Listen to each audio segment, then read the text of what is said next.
So Stormwind has been out for a little over a day now, and while there is no meta, I did want to cover some of the top decks so far. Now I'm just going to cover 5 standout decks. There's a lot of cool decks out there, and of course the meta is not stable. There's not real meta. Be careful crafting anything. Some of these decks might not be good in a few weeks, and I'm sure most of them are not a perfect 30. So it would suck to craft a legendary and it just not be used in a day or two, you know? So first up we have DeadDraw hitting rank 1 legend with this Demon Seed Warlock. This deck is insane. It seems to be the main deck I'm seeing on ladder. Personally, I played a different build of this, and it's a really good time. It's really fun to play, not so fun for your opponent. You basically just cycle through your deck. You have a ton of healing. Armor Vendor giving you that armor. Drain Soul for heal. Spice Bread Baker for massive heals because you're going to have a big hand most of the time. You're just constantly cycling. You have that Mithril Rod to discount your entire hand. And then once you get towards the end, you start fatiguing, but you've completed your quest, meaning any damage you take is actually done to your opponent. So you want to fatigue. So you play Stealer of Souls, you play Auctioneer, and you start playing all these cheap spells. And Stealer and Auctioneer should be discounted because you've used your Rod properly. And then you have a lot of cheap spells on top of that. And if you use Stealer, Gadgets, and Auctioneer, and then you backfire, you're maybe not only going to go into fatigue, but now you get to cast, you know, these spells that cost health, but instead of hurting you, they hurt your opponent. So you just constantly cycle, go deeper in fatigue, and you can often OTK your opponent. This deck is a lot of fun. It's a bit solitary. Solitary, I mean like solitaire-ish. You play your own game. You don't really care about what your opponent does too much, but that kind of seems to be what a lot of the meta is right now. I wanted to include this cool aggro deck that Viper hit top 100 legend with. He says it's very consistent against other aggro. It's good against combo decks, and I can't wait to try this deck out. It's really capitalizing on that Oracle of Elune. Whenever you play, you know, a cheap minion, you're going to get an extra copy. That's very, very good. And I do want you to keep in mind that the Battle Guard effect, where you discount a taunt by 2, it stacks. So you can play the Oracle, you play the Battle Guard, and you're going to have all these discounts. You're going to be able to play more Noyotrons, more Neophytes, more Pack Mules, more Ravens. You just flood the board, hit it with an Arbor up, and hit your opponent in the face. We also have the Soil. So we just have a lot of ways to push damage. This does seem to be trying to capitalize on everyone playing their own game, not really caring about you. So maybe you can just smork all those Warlocks down, smork all those Quest Mages down, and kind of just win before they can complete their quest and do what they're trying to do. It seems to be just OTK against aggro. It's not like much control out there right now anyway. So we got Norwis hitting rank 1 legend with this Elemental Watch Post Shaman. It's also got Doomhammer, so I guess it's like an enhancement elemental, but we do have the Granite Forgeborn, which is just such a nutty card. Them adding that to an already strong archetype is pretty crazy. Also the Slogger, it's fantastic for the cost. A bunch of heal as well. If you're taking a little bit of damage, just hit something with the Slogger and it's 6 heal. Now this does have Neophytes and Watch Posts to try and slow your opponent down, stop them from completing their game plan. And then other than that, you just slap him in the face. You try and beat him really quickly. If you're familiar with, you know, the Doomhammer enhancement shamans of last set, this is very, very similar. We got Anar in there, we got Doomhammer, we got Storm Strikes and Rock Biters. So you can just pummel your opponent to death really quickly.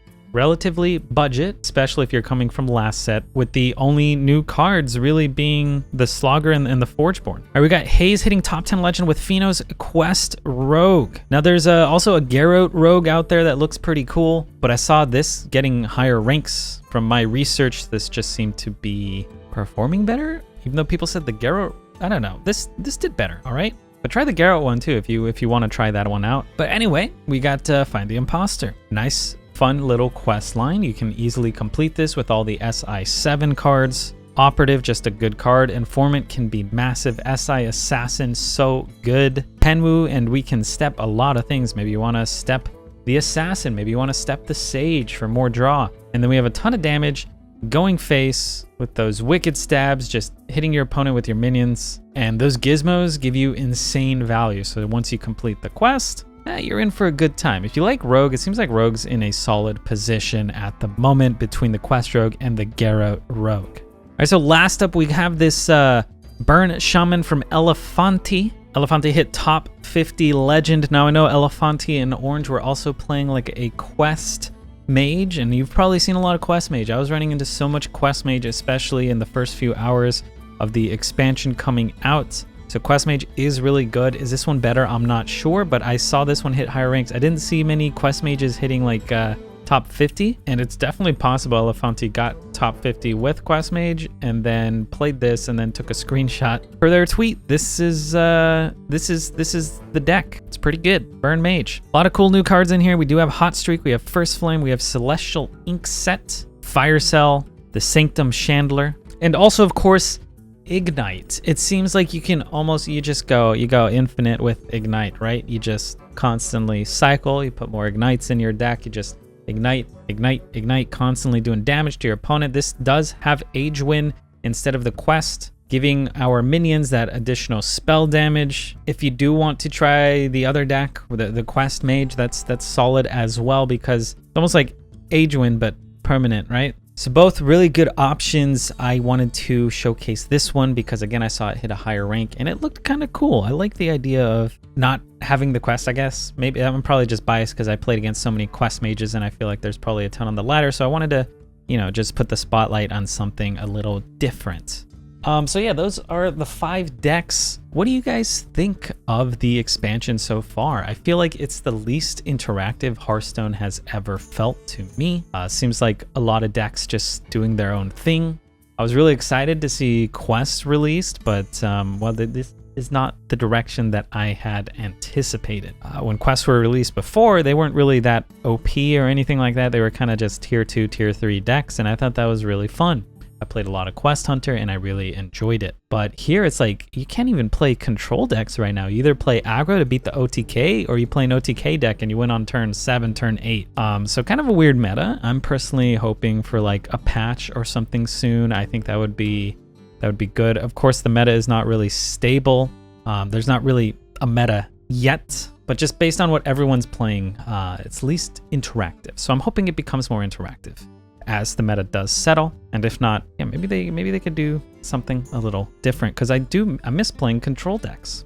But normally when things feel like this, it's kind of like I feel like maybe 1 or 2 or 3 cards could be changed and the meta could be a bit better. But right now it's like almost every class has like an OTK that they kind of just rush towards and do their own game plan. Like a lot of rogues are doing Garrote stuff. Warlocks just tap and cycle through their deck and win. It seems like Hunter almost has something like that with Quest as well, even though it's not too successful as of yet. It's like you can't even play Rat King Hunter because you're gonna lose unless you queue up against maybe an aggro deck, and maybe that deck would be able to beat control decks, but like you just straight up lose to OTK. So it's, I don't know, it's in a weird spot. But yeah, let me know what you guys think. If you enjoy the video, be sure to hit it with a thumbs up. Good luck on ladder and stay hydrated.